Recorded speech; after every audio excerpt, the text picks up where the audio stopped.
Hi sir, hi. ఎలా ఉన్నారు?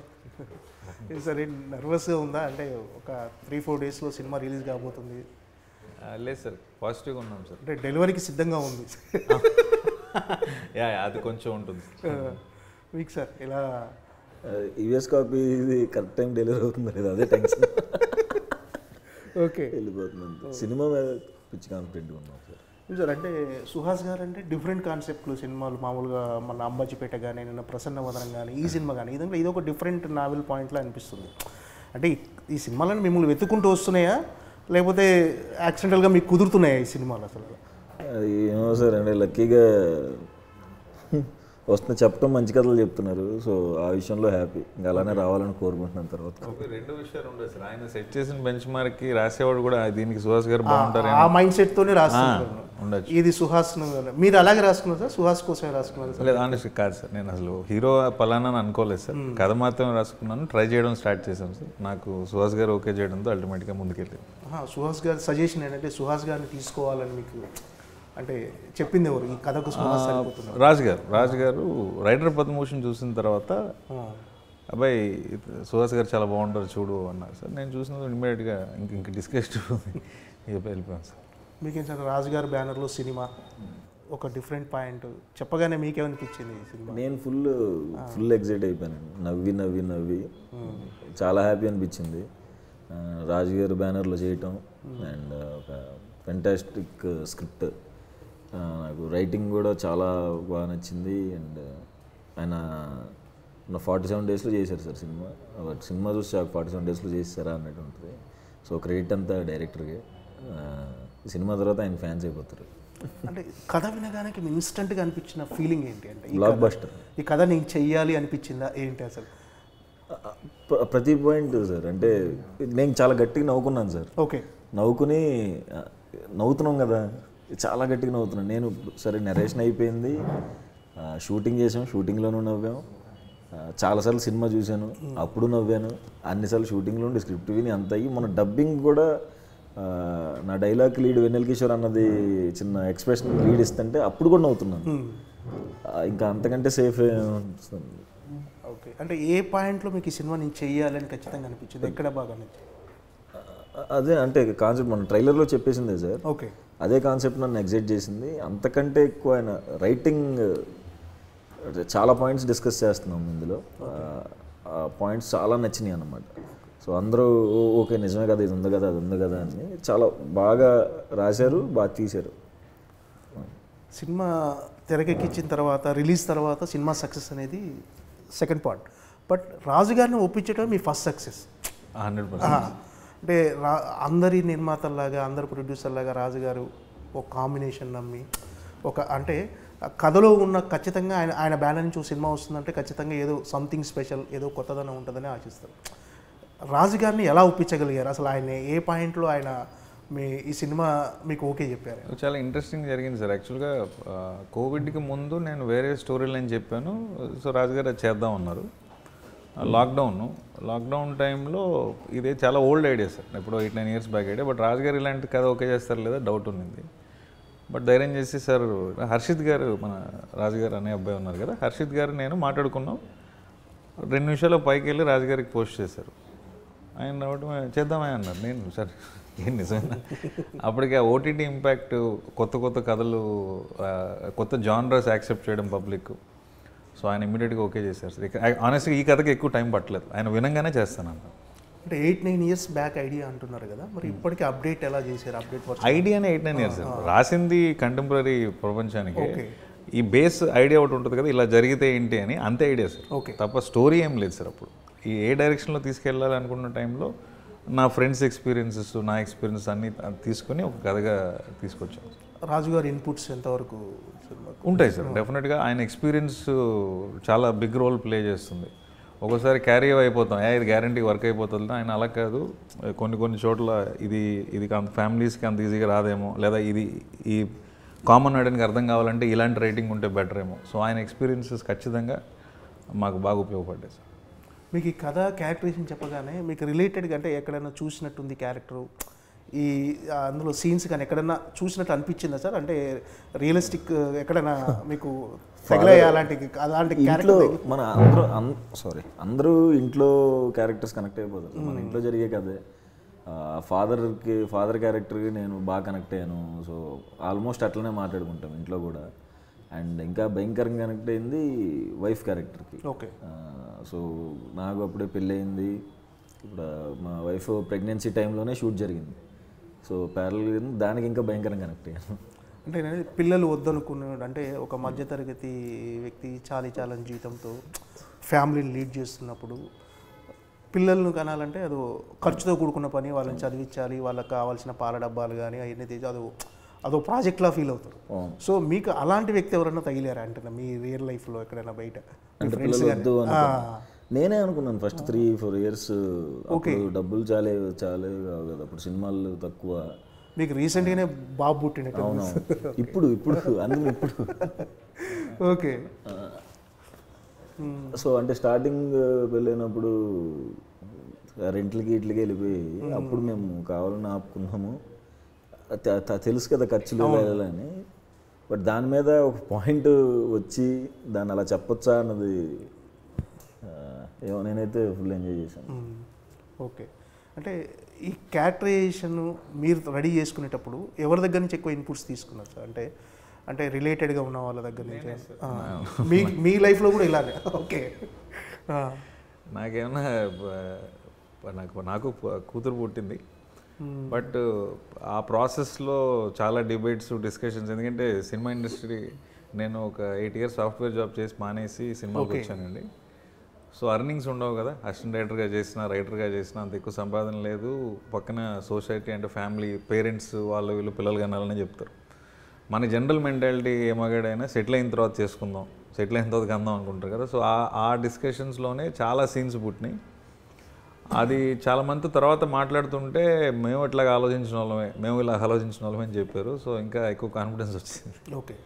అంటే ఇది మీరు ఇదే సినిమా వేరే బ్యానర్లు చేసి ఉంటే మీకు ఇంత ప్రెజర్ ఉండకపోయేదేమో. అంటే రాజుగారి బ్యానర్లో వచ్చిన సినిమాలు కానీ, ఇదే బ్యానర్లో ఇంతకుముందు వచ్చిన బలగం కానీ, అంటే మన దిల్ రాజు ప్రొడక్షన్స్లో సినిమా కదా ఇది.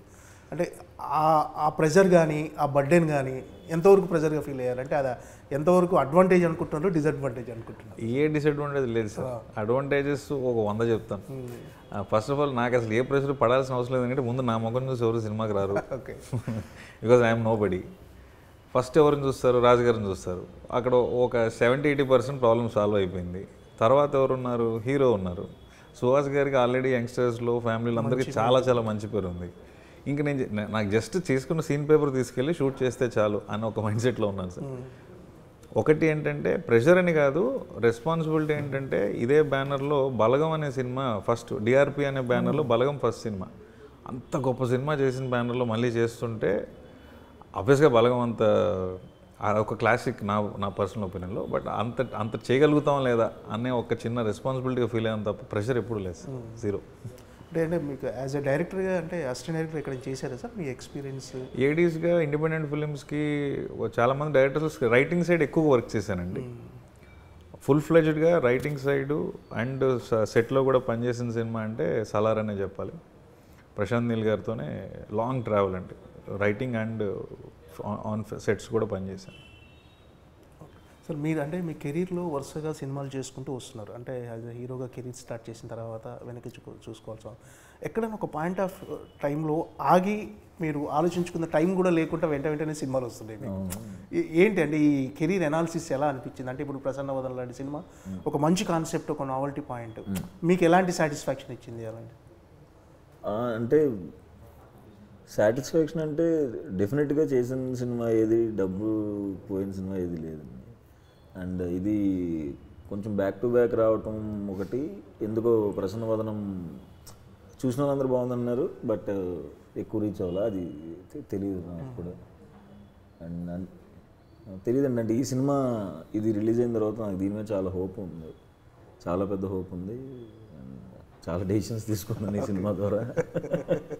సో ఖచ్చితంగా చూడాలండి, ఖచ్చితంగా నచ్చిద్ది. బట్ ఎక్కడ దాకా చేసిద్ది అనేది వెయిట్ చేస్తున్నాను. అంటే ఇలాంటి కథలు మీ దగ్గరికే రావటం మీకు ఎలా అనిపిస్తుంది? అంటే కొత్త కథలు చాలామంది డెఫినెట్గా కొత్త కథల గురించి వెయిట్ చేస్తుంటారు.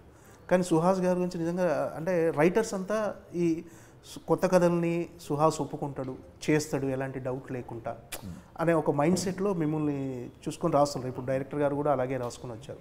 అంటే ఇది మీకు ఎలా అనిపిస్తుంది? అంటే ఒక కొత్త డైరెక్టర్ని ఎంకరేజ్ చేయటం కానీ. యాక్చువల్గా ఆయనకంటే మమ్మల్ని బెటర్ ఏంటంటే ప్రొడ్యూసర్ని ఒప్పించాలి లేదా యాక్టర్ని ఒప్పించాలి స్టాండర్డ్. బట్ ఏదైనా కొత్త ఐడియా రాసుకున్నప్పుడు ధైర్యంగా యాక్టర్ ఇంటికి గుమ్మం దొక్కచ్చు మనం అనుకున్న యాక్టర్ అయితే మనకి సుహాస్ గారు ఉంటాం. మాలాంటి వాళ్ళకి చాలా చాలా హ్యాపీ. కంఫర్టమే ఏ ఐడియా అన్నా నేను కొత్తగా ఆలోచించినప్పుడు అబ్బా సుహాస్ గారు డైరెక్ట్గా వెళ్ళిపోవచ్చు అని మాకందరికీ, మాలాంటి వాళ్ళందరికీ చాలా చాలా హెల్పింగ్ ప్లస్ కాన్ఫిడెన్స్ బూస్ట్ చేసిన యాక్టర్స్ సుహాస్ గారిని. నా ఇంట్రడ్యూస్ చేసిన వాళ్ళందరూ కూడా డెబ్యూ డైరెక్టర్స్. ఒక డెబ్యూ డైరెక్టర్ ప్రాజెక్ట్ ఎక్కించడం అంటే చాలా పెద్ద విషయం అండి ఇవాళ రోజున. సో మాకైతే వెరీ వెరీ హ్యాపీ. మాలాంటి వాళ్ళకైతే ఇలాంటి యాక్టర్స్ ఉండాలి, ఇంకా ఎక్కువ మంది రావాలి. అంటే రాజుగారి బ్యానర్లో సినిమా అంటే కొంచెం రాజుగారి ఇన్వాల్వ్మెంట్ కొంచెం మిగతా ప్రొడ్యూసర్ల కంటే ఎక్కువ ఉంటుందని అంటుంటారు బయట. సో మీకు పర్సనల్గా రాజుగారు ఇచ్చిన ఫ్రీడమ్ ఎలాంటిది? అంటే ఎక్స్ట్రాడినరీ ఫ్రీడమ్ సార్. అసలు రాజుగారు ఆయన అనుభవం మనతో షేర్ చేస్తారు తప్ప ఏ రోజు నువ్వు చెప్పింది వినాల్సిందే అని అయితే లేదండి, నెవర్. పైగా నాకు 7 yearsగా ట్రావెల్ ఉంది కాబట్టి క్రియేటివ్ సైడ్ కానీ, మేకింగ్ సైడ్ కానీ, కాస్టింగ్ సైడ్ కానీ ఎవరు అడిగితే వాళ్ళు. మన కాస్టింగ్ రాజేంద్ర ప్రసాద్ గారు, మురళీ శర్మ గారు, వెన్నెల కిషోర్ గారు, ప్రభాస్ సీన్ గారు, గోపరాజు గారు, శ్రీవాణి గారు, పెద్ద పెద్ద కాస్టింగ్, సాయి శ్రీరామ్ గారు కెమెరామెన్ గారు, రామ్ కుమార్ గారు ఆర్ట్ డైరెక్టర్ గారు, విజయ్ బుల్గన్ గారు మ్యూజిక్ డైరెక్టర్, పవన్ కళ్యాణ్ మనకి ఎడిటర్, ఆల్ టాప్ టెక్నీషియన్స్ అందరూ మోస్ట్ సక్సెస్ఫుల్ పీపులే. మా పెద్ద పెద్ద వాళ్ళని ఎవరంటే వాళ్ళు ఇచ్చారు. అసలు ఎప్పుడు కూడా ఇది ఈయన ఎందుకు ఆయన ఎందుకు నో అలా ఎప్పుడు చేయరు సార్. ఎప్పుడన్నా మాలాంటి వాళ్ళు ఏదైనా రాంగ్ డైరెక్షన్లోకి వెళ్తుంటే కూర్చోబెట్టి మాట్లాడి సెటిల్ చేస్తారు తప్ప అలా ఇన్వాల్వ్ అయిపోయేదో డిస్టర్బ్ చేస్తారు అట్లా ఎప్పుడూ లేదండి, జీరో. ఈ సినిమాలో మీ రియల్ లైఫ్కి కూడా చాలా రిలేటెడ్గా దగ్గరగా ఉందన్నారు, క్యారెక్టరైజేషన్ కానీ సినిమా కాన్సెప్ట్గా. ఈ సినిమా కొన్ని సన్నివేశాలు ఏదైనా చేస్తున్నప్పుడు మీరు ఎమోషనల్గా ఆ రోజులు గుర్తొచ్చి ఏమన్నా ఎమోషనల్గా ఫీల్ అయిన సందర్భాలు? అది చాలా ఎమోషనల్ ఫీల్ అయింది సార్. అప్పుడు చెప్తున్నా, నాకు మళ్ళీ చెప్తే ఏడుపు వచ్చిందని చెప్పట్లా. లొకేషన్లో సీన్స్ అప్పుడు కళ్ళు చెమర్చాయి, నేను ప్రత్యక్ష సాక్ష్యం. డెలివరీ కూడా షూటింగ్ జరుగుతున్నప్పుడే జరిగినాయి. వెరీ ఎమోషనల్ సీన్స్ షూట్ చేస్తున్నప్పుడే జరిగింది ఆయనకి బాబు పుట్టడం కూడా. సో మాకందరికి పార్టీ కూడా ఇచ్చారని కూడా జరిగింది. బట్ చాలా చాలా ఎమోషనల్. మీకు సుహాస్ గారు ఏంటంటే చాలా జెన్యున్ ఎక్స్ప్రెషన్ కానీ యాక్టింగ్ చేసినట్టు ఉండదు సార్. ఓహో మన ఇంట్లో కురోడే కదా అనిపిస్తుంది. సో అది మీరు రేపు పొద్దున్న స్క్రీన్ మీద చాలా బాగా కనపడుతుంది అనుకుంటున్నాను సార్. ప్రతి మూమెంట్ ఎంజాయ్ చేశారు చాలా. ఏ సన్నివేశంలో ఎక్కువ అనిపించింది సార్? అంటే కనెక్ట్ అయిపోయి కొంచెం ఎమోషనల్గా అవటం. ఎమోషనల్ వచ్చేసేది కొన్ని వాటికి కళ్ళల్లో నీళ్ళు అలా ఉండాలి, డ్రాప్ అవ్వకూడదు. లైట్గా అలా అవ్వాలి అంటున్నారు. తన్నుకు చేస్తుంది బయటికి. అమ్మో చాలా అంతే. అంటే ఆయన ఎలా రాసుంటే ఒక యాక్టర్కి అది ఇప్పుడు కళ్ళలో నీళ్ళు తిరిగి, అప్పుడు కళ్ళలో నీళ్ళు తిరిగి ఆ సీన్ అందరికి ఫేవరెట్ అయిపోద్ది. ఓకే, ఒకవైపు ఎంటర్టైన్మెంట్, మరోవైపు ఈ ఎమోషన్ రెండు ఎలా బ్యాలెన్స్ చేయగలిగారు? అంటే అది సీన్స్ మీరు యాక్ట్ చేసేటప్పుడు మీకంటే మీకు ఎలా? అదే అండి, ఎమోషన్ దానికి సపరేట్గా ఒక హాఫ్ డే అట్లా పెట్టేసేవాళ్ళు. కామెడీ సీన్ ఏమైనా ఉంటే తర్వాత అట్లా పెట్టేవాళ్ళు. సో దానికి ఎంజాయ్ చేస్తానే చేసాం. ఇంటికి వెళ్ళినప్పుడు డిస్కస్ చేసేవాళ్ళు ఈ సీన్ల గురించి? మేము మిస్ నేను వెళ్ళి వాటేసేసుకుని వైఫ్ని అన్నీ, అంటే ప్రతిరోజు ఒకటి జరగటం, వెళ్ళి అది చేసుకుని థ్యాంక్ యూ అని చెప్పటం. వైఫ్స్ గురించి ఈ సినిమా చూసిన తర్వాత అండి పెళ్ళైన వాళ్ళు ఇంటికి వెళ్ళి వాళ్ళ మిసెస్ని హగ్ చేసుకుంటారండి. ఓకే, ఖచ్చితంగా కలిసి వెళ్తే అక్కడ థియేటర్లోనే హగ్ చేసుకుంటారు. డెఫినెట్గా అది చాలా మంచి మూమెంట్ అవుతుంది సినిమా అయిన తర్వాత, అదైతే నమ్ముతున్నాను. పర్సనల్ సుహాస్ గారితో ఉన్న మీకు ఎక్స్పీరియన్స్ ఎలా? అంటే యాజ్ ఎ యాక్టర్కి కానీ అండ్ పర్సనల్గా as a human being Suhas గురించి? Very very comfortable sir, comfortable. ఏ రోజు ఒక్క క్వశ్చన్ కూడా జరిగింది. యాక్చువల్లీ నాకు బాధ ఏంటంటే నేను చాలాసార్లు అడిగాను, సార్ మీకు ఏమైనా అనిపిస్తే చెప్పండి, లైన్ ఏమైనా మారుద్దాం, ఇది ఇలా చేయొచ్చా లేదంటే ఏం లేదు, మనకు అవసరం లేదండి, అయినా మీరు ఏం చెప్తే చేస్తానని వాళ్ళు. పర్సనల్ ట్రావెల్ కానివ్వండి, very very humble, two genuine, very honest person sir. షూటింగ్లో అయితే అసలు మీరు ఏం చెప్తే ఇప్పుడు వెళ్ళి అక్కడ ఆ కింద పడుకోండి అంటే పడుకొని చేసేస్తారు అంతే, ఎందుకు ఏంటి ఎప్పుడు లేదు. కాదు ఇదిగో ఇదే రూమ్లో చెప్పాను సార్ కదా, నరేషన్ చెప్పినప్పుడు ఏ ఎక్సైట్మెంట్ ఉందో ప్రతి డే ఆయన చేసిన ప్రతిరోజు and maximum number of days ఉన్నారు 47లో ఆల్మోస్ట్ 42 డేస్ ఉన్నారు ఆయన. సో వెరీ వెరీ కంఫర్టబుల్గా పనిచేసాం సార్. సో బాబు పుట్టిన ఆ ఫేజ్ ఇప్పుడు ఎంజాయ్ చేస్తున్నారు కదా, షూటింగ్లు బాబుతో అటాచ్మెంట్ ఎలా ఉంటుంది, టైం ఎలా ఇస్తున్నారు? అంటే మార్నింగ్ ఒక 1 అవర్, నైట్ పడుకునే ముందు ఒక 1 అవర్, ఎప్పుడైనా ఏదైనా క్యాన్సిల్ ఏమన్నా అయితే అప్పుడు ఒక పూట అట్లా స్పెండ్ చేస్తాం. ఇప్పుడు అంటే ఇప్పుడు రైటర్స్ డైరెక్టర్స్ తెచ్చిన కథలే చేద్దామని అనుకుంటున్నారా? మీకంటూ ఒక ఐడియా అంటే ఇలాంటి కథలు చేయాలి అదే ఏమైనా ఉందా అండి? అసలు మారుద్దాం సార్ అంటే ఓకే. అమ్మో ఎప్పుడు వద్దు సార్ అంటే వాళ్ళు తీసుకొస్తారు, ఎలాగూ మంచి కథలు తెస్తారు కదా, మనం వాళ్ళకి గెలకుండా ఉంటే చాలని నా ఫీలింగ్. సార్ ప్రజెంట్ టాపిక్ ఏంటంటే ఇప్పుడు సినిమాలు అంతా ఓటీటీ ఛాయిస్ కింద పెట్టుకుంటారు, చిన్న సినిమాలు కానీ.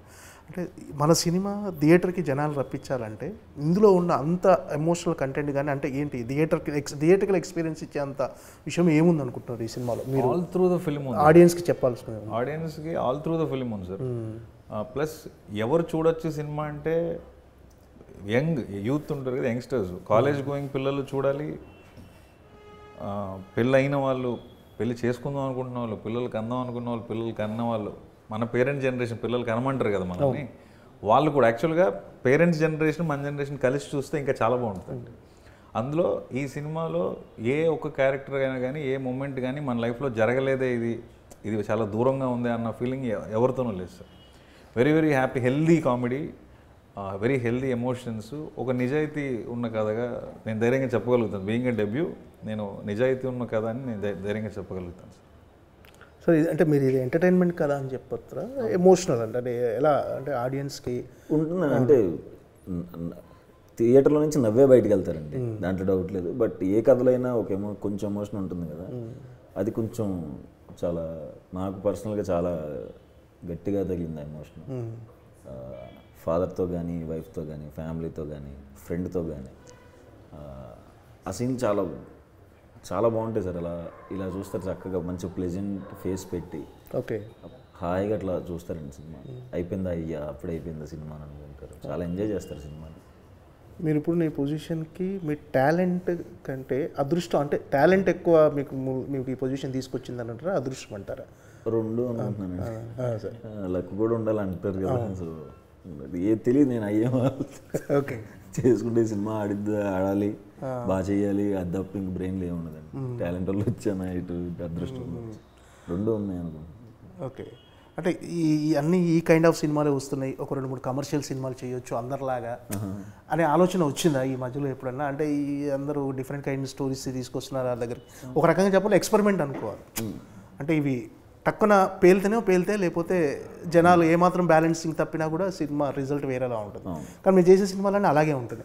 మీకు అనిపించలేదా మధ్యలో నేను కూడా కమర్షియల్ సినిమాలు చేసేయాలి, ఎందుకు ఈ ఎక్స్పెరిమెంట్లు నాకు ఎందుకు అని అనిపించింది? అంటే నా పర్సనాలిటీకి నేను వేరే సినిమాలు చేయకూడదండి నా ఫీలింగ్ అండి. నేను అంటే అది మళ్ళీ ఇది చూసి కూడా చేసుకోలేదు నేను. ఇప్పుడు ఈ కథ నెక్స్ట్ ఇది ఉండాలి, తర్వాత ఇంకొక ఎక్స్పెరిమెంట్ చేయాలి, అలా ఏం లేదు. జెన్యున్గా నాకు వచ్చిన తర్వాత నాకు నచ్చి బా ఈ కథ చెప్తే బాగుంటుంది, ఈ కథలో మనం భాగమయ్యాము, చాలు మనం హీరోగా ఉన్న సినిమా అన్న అదొకటే తప్ప నెక్స్ట్ అది చేయాలి, కమర్షియల్కి వెళ్దాము అన్నది అయితే ఎప్పుడూ లేదు సార్. అంటే ఇప్పటివరకు చాలామంది డైరెక్టర్తో పనిచేశారు కదా, ఈ డైరెక్టర్ గారితో ఉన్న కంఫర్ట్ ఏంటి?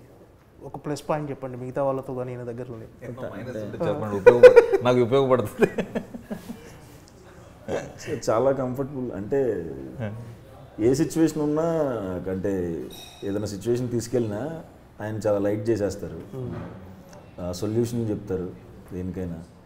అండ్ ఏమో చాలా బాగా ఏమంటారు, కంఫర్ట్గా ఉంటుంది, ఏదో బలం ఉన్నట్టు ఉంటుంది ఈయన ఉంటే దగ్గర. నాకు వెనకాల ఒక అతను ఉన్నాడు, ఒక డైరెక్టర్. అంటే డైరెక్ట్ సినిమా తర్వాత నాకు ఈయన ఏంటి తెలుసు, నాకు తెలుసు.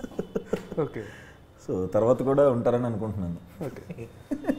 ఈ సినిమాలో మిమ్మల్ని మీకు కొత్తగా అనిపించింది ఏంటి సార్? అంటే ఏమన్నా కొత్తగా కనిపించాడా సుహాస్?